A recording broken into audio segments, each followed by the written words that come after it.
सभी को मेरी वॉइस क्लियर है अब और स्क्रीन आप सभी को दिखाई दे रहा है सही से? Yes ma'am. ठीक है, ओके, तो लेट स्टार्ट। हम लोग स्टार्ट करते हैं। ठीक है, कल मैं आपको इंडो इस्लामिक मिडल इंडिया का पढ़ा रही थी कि आर्किटेक्चर किस प्रकार का था उनका और उन्होंने क्या क्या बनवाया। ठीक है, क्योंकि बाकी जिसे हमने पढ़ लिया मौर्य एरा, गुप्ता एज, उनमें आर्किटेक्चर किस प्रकार के थे, टेम्पल्स किस प्रकार के थे, केव्स किस प्रकार के थे, या स्कल्पचर किस प्रकार के थे, पॉटरी किस तरीके की थी। ठीक है, कौन कौन से मिट्टियों का यूज़ किया गया, कौन कौन से डिज़ाइनों का यूज़ किया गया, स्टाइल्स वगैरह। तो अब हम पढ़ेंगे कि आर्किटेक्चर इन मिडल इंडिया यानी मध्य भारत में आर्किटेक्चर वास्तुकला किस प्रकार थी। और उसके अंदर हमारा आता है first Indo Islamic style. Clear? तो स्क्रीन आप सभी को दिख रहा है। मैंने कल आपको आई थिंक ये पढ़ा भी दिया था, बट एक बार फिर से हम लोग रीड कर लेते हैं। ठीक है, तो इंडो इस्लामिक वास्तुकला क्या थी? भारतीय उपमहाद्वीप के इस्लाम के प्रारंभ से यानी स्टार्टिंग के ही, जब इंडो इस्लामिक धर्म जब स्टार्ट हो रहा था उसके स्टार्टिंग से ही 7वीं सदी यानी 7th सेंचुरी के आसपास के समय तक के विभिन्न पृष्ठभूमियों से उत्पन्न शैलियों की व्यापक श्रेणी को जो है इसमें समाहित करती है यानी इसको जोड़ती है। ये आधुनिक भारतीय यानी हम मॉडर्न इंडिया के अंदर बात बता रहे हैं कि ये आधुनिक भारतीय, पाकिस्तानी और बांग्लादेशी वास्तुकला पर प्रभाव डाली है। क्लियर? एक सेकेंड।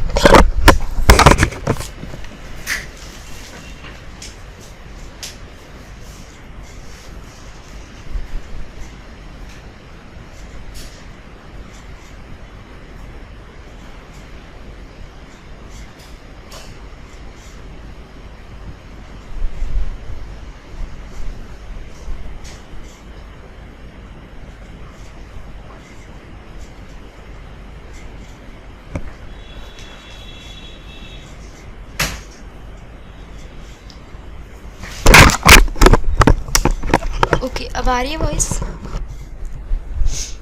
ठीक है, तो ये आधुनिक भारतीय, पाकिस्तानी और बांग्लादेशी वास्तुकला पर जो है ये प्रभाव डालती है। ठीक है, और इसमें जो है सेकुलर और धार्मिक दोनों प्रकार की इमारतें शामिल हैं जो भारतीय, पर्शियन, अरब और तुर्की शैलियों का प्रदर्शन करती है। ठीक है, जो शैलियाँ बनाई गई हैं धर्मों को, तो उसके अंदर कौन कौन सी शैलियाँ हैं? भारतीय हैं, पर्शियन है, अरब और तुर्की शैलियों का जो है इसमें प्रदर्शन किया गया है। भारत में इस्लाम के शासन के दौरान नए तत्वों को इमारती शैली में प्रस्तुत किया गया।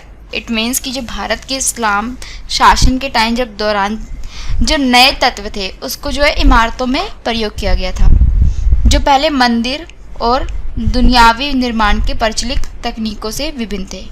ठीक है, ये महत्वपूर्ण परिवर्तन था कि किले और बीमा का सम्मिलन जो एक चाप वाले निर्माण शैली को प्रकट करता है। ठीक है, चाप यानी आर्क टाइप में बना हुआ। ये द्रविड़ भारतीय शैली से अलग है जो स्तंभ, बीमा और दरवाजे का प्रयोग करती है। श्रीकर्ण वंश की प्रारंभिक इमारतें जो हैं वास्तुकला की सच्ची शैलियों का प्रयोग नहीं करते। ठीक है, इसमें आपको नहीं दिखाई देते वो शैलियाँ, और उसमें झूठी गुंबदें और झूठे दरवाज थे। बाद में सच्ची गुंबदों और सच्ची गौरपुरा का प्रस्ताव आरंभ हुआ। पहला उदाहरण है कुतुब मीनार के आसपास का अलाई दरवाज़ा। ठीक, विभिन्न धार्मिक धाराओं का निर्माण और वास्तुकला शैलियों के श्रृंगार जो है वो शैली में भी प्रकाशित होता है। इस्लामी शैली में भारतीय परंपरागत शैली से भी कई तत्व जो हैं शामिल हुए हैं और एक संक्षिप्त शैली का उत्पन्न हुआ। ठीक है, यानी इसमें जो है भारत की जो परंपरागत शैलियाँ थी उसमें इस्लामिक शैली में भारतीय परंपरागत शैली से जो है इन्होंने कई तत्व शामिल किए हुए हैं। ठीक है, सजावटी काठन, बालक, नपेंडेटिव सजावटें आदि भी संदर्भ में उदाहरण है ये। इंडो इस्लामिक जो वास्तुकला की अन्य पहचान विशेषताएं हैं छतरी, ऊंचे मीनार और आधा गुंबद द्वार गमन। ठीक है, यानी अगर आप मस्जिद वगैरह देखेंगे या जो इंडो इस्लामिक टाइम पे जो शैली की गई थी इमारतों में वो किस प्रकार की थी कि ऊपर जो है इनकी छतरी टाइप होती थी और मीनार होते थे लंबे लंबे और आधा गुंबद होता था। ठीक है, आधा गुंबद इट मीन्स कि इस प्रकार का हाफ। इस्लाम में मानव पूजन और उसकी प्रतिष्ठा की अनुमति नहीं होने के कारण, मतलब आप सभी को पता है कि इस्लाम धर्म में जो है मानव की पूजा या कोई मूर्तियों की पूजा नहीं होती। ठीक है, या कोई मानव जो है अंदर पूजा नहीं कर सकता। न होने के कारण इन इमारतों को आमतौर पर ज्यामिति यानी ज्योमेट्रिकल और अरेबेस्क डिज़ाइन में सजाया जाता है। ये डिज़ाइन नीचे की दिशा में काटे गए पत्थर पर नक्काशी किए जाते थे, यानी जो पत्थरें होती थी उस पर नीचे से जो है उस पर कटाई की जाती थी, प्लास्टर कटाई की जाती थी, पेंट की जाती थी या फिर सुनाई जाती थी। इसके अलावा गारा का प्रयोग परंपरागत निर्माण शैली से विभिन्न तत्व थे। क्लियर?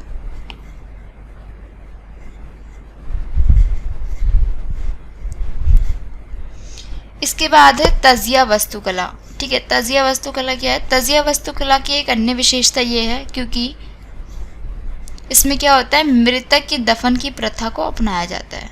ठीक है, तजिया यानी जो इस्लाम धर्म में जो अपनाया जाता है उसके अंदर क्या होता है, जो मृत यानी जो मरे लोग होते हैं उनकी दफन की प्रथा को अपनाया जाता है। तजिया वास्तुकला का सामान्य पैटर्न एक गुंबददार कक्ष यानी हुजरा से मिलता है, जिसके केंद्र में एक सूचक चिन्ह यानी सिनोटेक होता है, जिसके पश्चिम दीवार पर मेहराब होता है और असली कब्र भूमिगत कक्ष में होती है।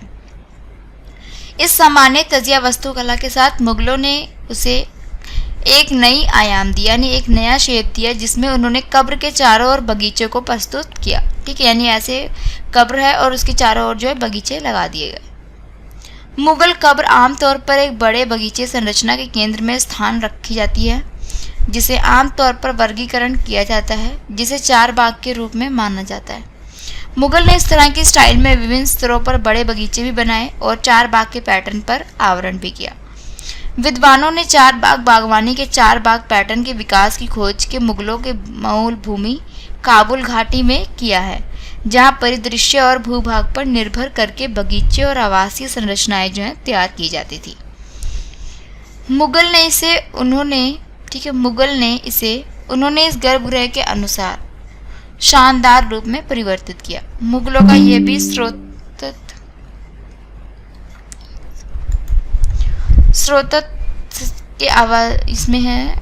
मुगलों का ये भी स्रोतित किया गया कि उन्होंने गुंबद वाले वास्तुकला की दोहरी गुंबद प्रौद्योगिकी और इनके डेकोरेशन की पिट्रा डूरा शैली को भी प्रस्तुत किया गया, यानी उसको डेकोरेशन वगैरह के लिए बनाने के लिए। ठीक है, कि इंडो इस्लामिक वास्तुकला के प्रकट होने से पहले व्यावसायिक विधि थी, जिसे व्यापक रूप से अनुसरण किया जाता था, और इस्लामी शासन की स्थापना के साथ इसे वास्तुकला की गर्भगृहित विधि ने बदल दिया था। ठीक, अब है अरेबेस्क विधि। अरेबेस्क विधि में किस प्रकार की डेकोरेशन होती थी, किस प्रकार की चीज़ें बनाई जाती थी। तो ये एक सजावट की विधि यानी किसी डेकोरेशन का मेथड है कि किस प्रकार डेकोरेशन करना है। अरेबेस्क मानवाकृत विशेषण होता है, जिसमें नियमित रूप से विभाजित होने वाली अविरली डाल होती है। ठीक है, ऐसे आप डाल देख सकते हो, ये ऐसे सजा बनी होती थी डिजाइन्स। सीढ़ी की उत्पन्न होती है, जिसमें श्रेणीबद्ध परिकृष्ट पत्रितीय डालें उत्पन्न होती हैं, जो फिर से विभाजित हो सकती हैं या मुख्य डाल में पुनर्सम्मिलित होने के लिए वापस आ सकती हैं। ठीक है, तो ये तो हो गया हमारा। अब इसमें कुछ और पार्ट्स है, वो हम देखेंगे कि कौन सा पार्ट है। मिडिवल इंडिया का ही है। अब इसमें आ गया इम्पीरियल स्टाइल, कि इम्पीरियल स्टाइल किस प्रकार का होता था, किस प्रकार किया जाता था। ठीक, तो इम्पीरियल स्टाइल में अगर हम देखेंगे तो स्लेव डेंसिटी देखेंगे पहले 1206 से 1290 का। ठीक है, it is referred to as the Ilbari dynasty as all its rulers were members of the Albari tribe. With the expectation of Qutbuddin Aibak, the architecture style associated with his 10 cities known as Mamluk style. ठीक है, ये जो style जानी जाती थी उस time पे किस नाम से, मामलक स्टाइल। इट मीन्स कि इसे जो है इल्बरी वंश, जो इल्बारी वंश के रूप में भी जाना जाता है, क्योंकि इस वंश के सभी शासक इल्बारी जाति के सदस्य थे, केवल कुतुबुद्दीन ऐबक को छोड़कर। इस वंश के साथ मिली वास्तुकला की शैली जो है को ममलुक शैली कहा जाता है। One of their notable practice was the conversion of pre-existing structure into mosque. Mosque होते हैं मस्जिद। A significant example of this is the Quwwat ul Islam mosque. ठीक है, एक उदाहरण दिया गया है, तो उसमें कौन सा, कुवत उल इस्लाम मॉस्क्यू है इनका, established by Qutbuddin Aibak around 1197 AD में इसको बनाया गया था। किसके द्वारा? कुतुबुद्दीन ऐबक के द्वारा। It is documented that he repurposed materials from 27 Hindus and Jain temples located within the Rajput citadel of Lalkot, as well as the Kila Rani Pithora. In the construction of this mosque, often referred to as the Might of Islam, कि उनकी एक महत्वपूर्ण प्रथा थी कि पूर्व मौजूदा संरचनाओं को मस्जिदों में बदलने का काम करते थे। उनके द्वारा निर्मित प्रमुख उदाहरण में से एक है कुतुबुद्दीन इस्लाम मस्जिद। ठीक है, कुतुब उल इस्लाम मस्जिद है, इसमें से सबसे इम्पॉर्टेंट है ये, जो कुतुबुद्दीन ऐबक द्वारा लगभग 1197 ईस्वी में बनाया गया था। ये स्पष्ट रूप से प्रमाणित है कि उन्होंने ललकोट के राजपूत किले के भीतर स्थित 27 हिंदू और जैन मंदिरों को ध्वस्त किया है। ठीक है, इसको बनाने के पीछे उनका ये भी एक रीज़न बताया जाता है कि उन्होंने 27 हिंदुओं को और जैन मंदिरों को जो है नष्ट कर दिया था, और उनके कटे हुए स्तंभ, लिंटल, छत की स्लैम्बे जो हिंदू देवी देवताओं के पूर्ण घटाओं को मंदिर की घंटियों का प्रदर्शन करते थे, का उपयोग इस्लाम की ताकत के रूप में मस्जिद के निर्माण में किया। ठीक है, ऐसा कुछ लोगों का कहना है, ऐसा बताया जाता है। अब देखो, महरौली में स्थित प्रसिद्ध कुतुब मीनार। ठीक है, अगर आप महरौली का कुतुब मीनार देखेंगे, स्थित है, प्रसिद्ध है, तो ये किसके द्वारा बनाया गया? तो महरौली में स्थित प्रसिद्ध कुतुब मीनार, जिसे पहले कुतुबुद्दीन ऐबक द्वारा लगभग 1199 में आरंभ किया गया था, आखिरकार उनके दामाद और उनके उत्तराधिकारी इल्तुमिश द्वारा पूरा किया गया। ठीक है, उन्होंने स्टार्ट किया और इसको किसने कंप्लीट किया? उनके दामाद जो थे या उनके उत्तराधिकारी जो थे, इल्तुमिश ने कंप्लीट किया। एक और महत्वपूर्ण प्रारंभिक मस्जिद है जिसे अजमेर में स्थित अधाई दिन का झोपड़ा के नाम से जाना जाता है। उसे भी हिंदू मंदिरों को तोड़कर प्राप्त किए गए सामग्री से बनाया गया था। मतलब ऐसा कहने का अर्थ है कि जो इन्होंने जो अपनी मस्जिदें बनाई या जो मंदिरें बनाए या जो किले बनाए, उसके पीछे कहीं ना कहीं इन्होंने हिंदुओं या जैन के मंदिरों को तोड़कर उनके सामग्रियों को इकट्ठा करके इन्होंने अपने मस्जिदों को खड़ा किया, बनाया। ठीक है, तो आप ये देख सकते हो, अधाई दिन का झोपड़ा ये है और दूसरा है कुतुब मीनार। ठीक है, जो महरौली में है। तो ये दो स्टैचू, जो ये दो मीनारें हैं, ये बताया गया है कि उन्होंने जो है हिंदुओं के मंदिरों को तोड़कर उसकी सामग्रियों से बनाया है।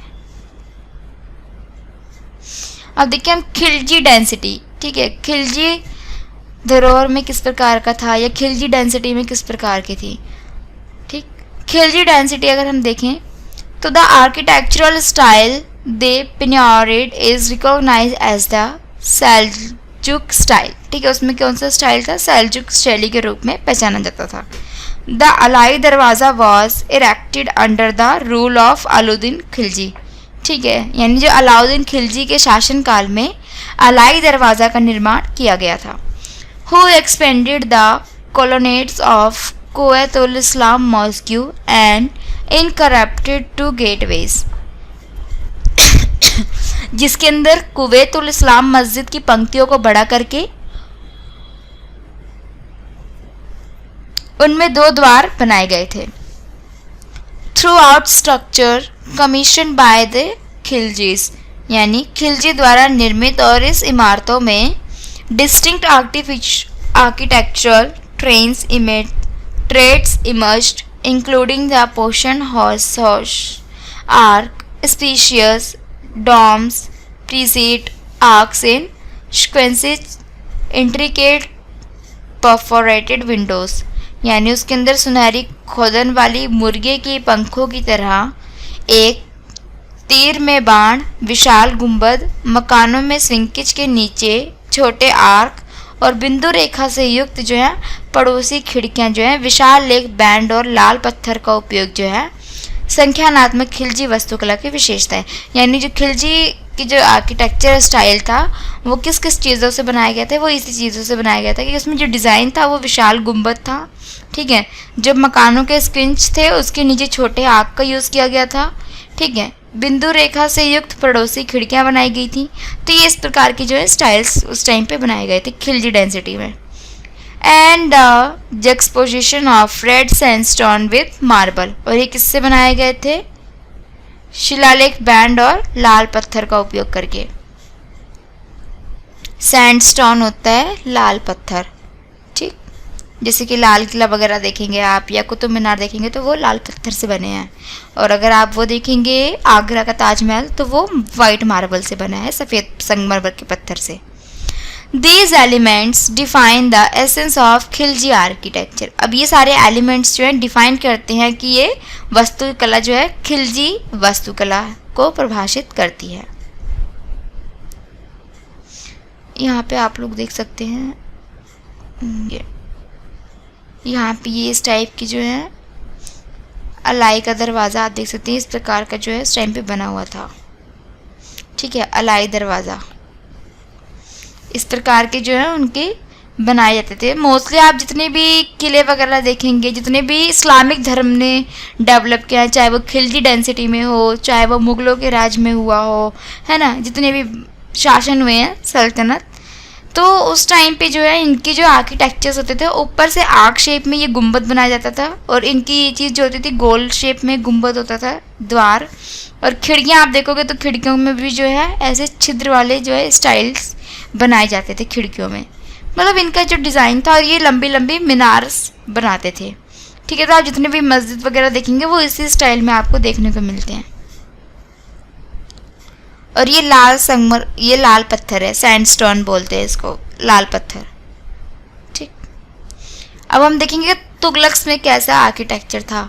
ये हमने पढ़ा खिलजी, अब हम तुगलक का देखेंगे कि जब तुगलक आए तो कैसा था। The architectural style during this era is characterised by its robust, substantial and unadorned nature, यानी इस युग की जो वास्तुकला शैली को मजबूत, भारी, कठिन और सरल रूप में जो है परिभाषित किया जाता है, ठीक है। The prevalent choice of material was grey sandstone, ठीक है। अभी इसको किससे बनाया गया, इस युग को जो वास्तुकला था वो संकट काल का नाम दिया गया, क्योंकि इसमें सौंदर्य के बजाय क्या था, संरचनात्मक दृढ़ता पर जोर दिया गया था, ठीक है। और इसके अंदर जो है ग्रे सैंडस्टोन का उपयोग किया गया था और न्यूनतम सजावट का प्रयास किया गया था।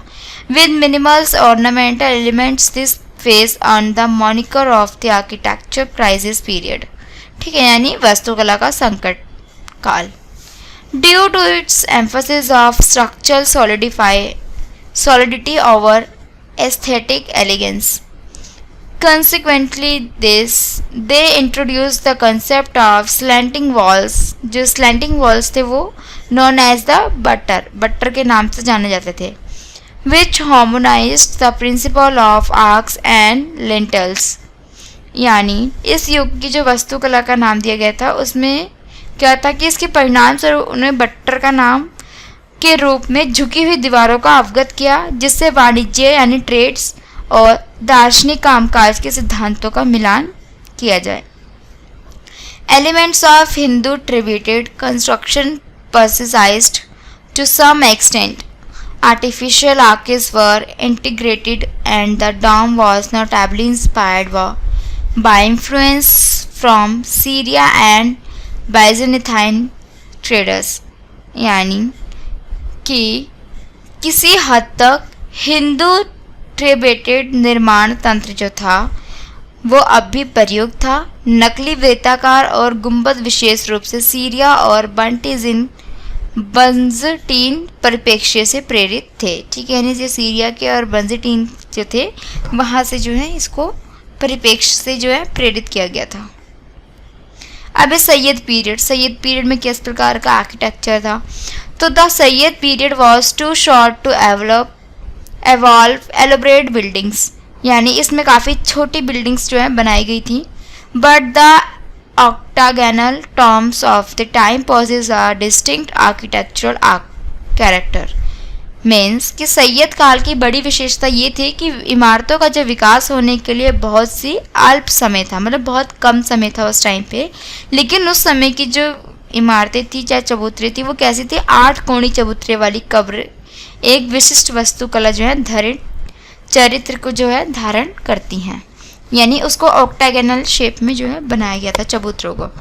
इन कब्रों की सजावटी की विशेषताएं जो है नीले रंग के मज़ेदार एनामल टाइल का उपयोग किया गया था, यानी ब्लू कलर के।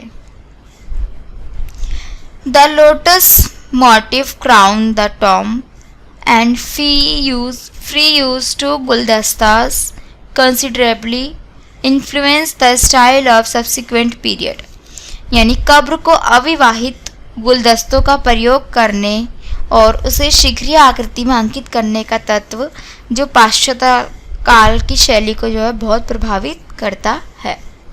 ठीक है, उसके बाद है लोधी स्टाइल। कि लोधी स्टाइल क्या था उस टाइम पे, लोधी काल में कौन से स्टाइल थे?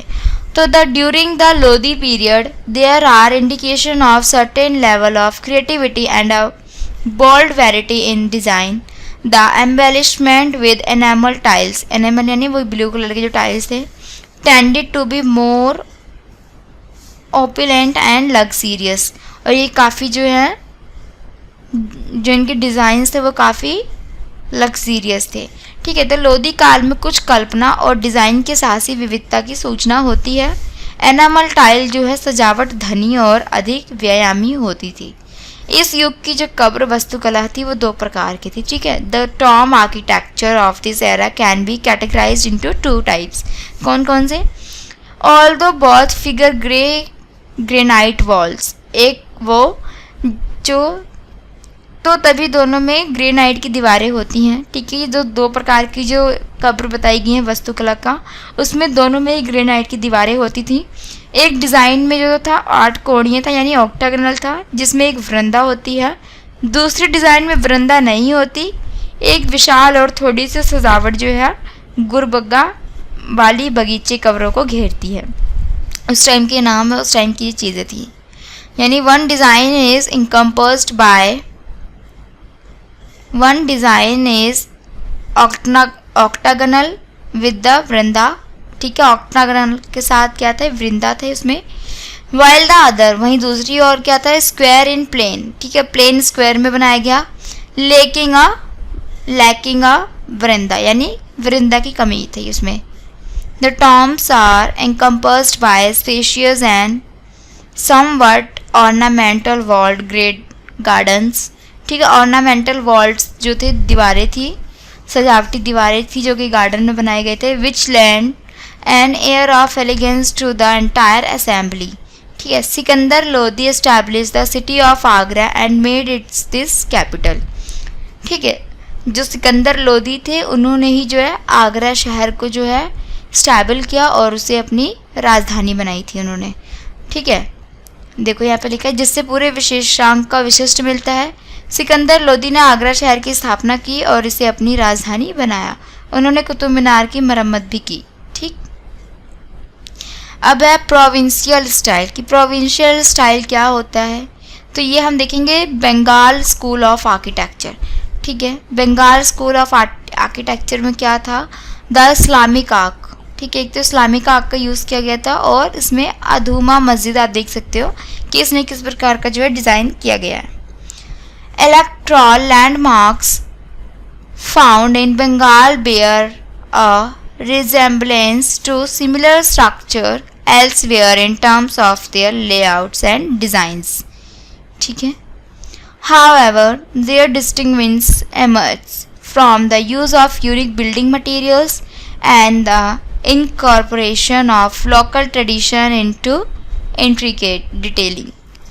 The so-called Bengal roof, characterized by its sloping cornices, originally stemming from bamboo construction technique, was adopted by Muslim builders and later gained widespread popularity, extending